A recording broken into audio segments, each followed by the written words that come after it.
आपल्यासोबत बोलण्यासाठी किशोरी पेडणेकर सुरेत त्यांच्याकडे जाऊया।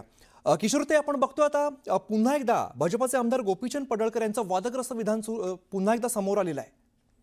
मुलींनी जिम मध्ये जाऊ नये असं ते म्हणताय। आधी पडळकर हाय कोण? तू आमदार आहेस, या गोर गरिबांना फसवून तू आमदार होतोस आणि वाटेल तशी वाटेल त्याच्यावरती जिभा चालवतो। पहिली जीभ ह्याची छाटली पाहिजे, कारण काही वयाचा बंधन नाही राहिलंय त्यांना असलेल्या, म्हणजे ज्या राजकीय ह्याच्यामध्ये त्यांच्या वर्षाचा काही नाही। तो आमदार झाला काय म्हणजे काय वरून पडलास काय? इतका नीच आणि नालायक आमदार, अगदी शिव्या घालून बोलल्यावर। म्हणजे तुम्ही परत मनुस्मृतीकडे नेताय का आम्हाला? म्हणजे मुलींनी चुलीजवळ थांबा, चुलीजवळ फक्त मुलग काढा आणि चुलीजवळ थांबा। एकतर मुळात तू ज्या मतदारसंघातून आलायस त्या मतदारसंघामधले या लोकांचा तू अपमान करतोयस। अतिशय गरीब कष्टकरी लोकांमधनं तू निवडून आलायस। त्यांच्यासाठी काहीतरी करायचं सोडून जागतिक पातळीला फेमस होण्यासाठी या भाजपामध्ये काय स्पर्धा लागली आहे की काय? किती हा फालतूपणा!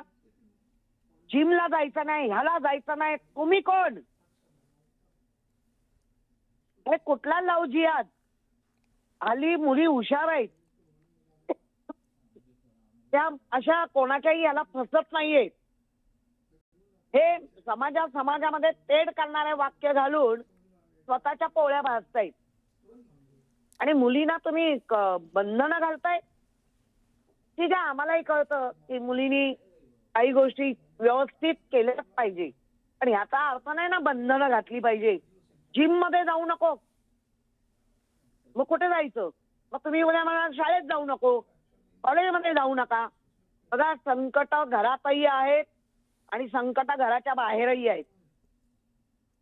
आणि म्हणून आपण जे मुलींमध्ये पहिलीपासून बॅड टच, गुड टच हे जे आपण मुलींच्या मनावर बिंबवायला लागलोय, त्याच्यात मुली हुशार झालेत। त्यामुळे अशा पडळकर नावाच्या व्यक्तीचा सगळ्या स्तरातून निषेध झाला पाहिजे।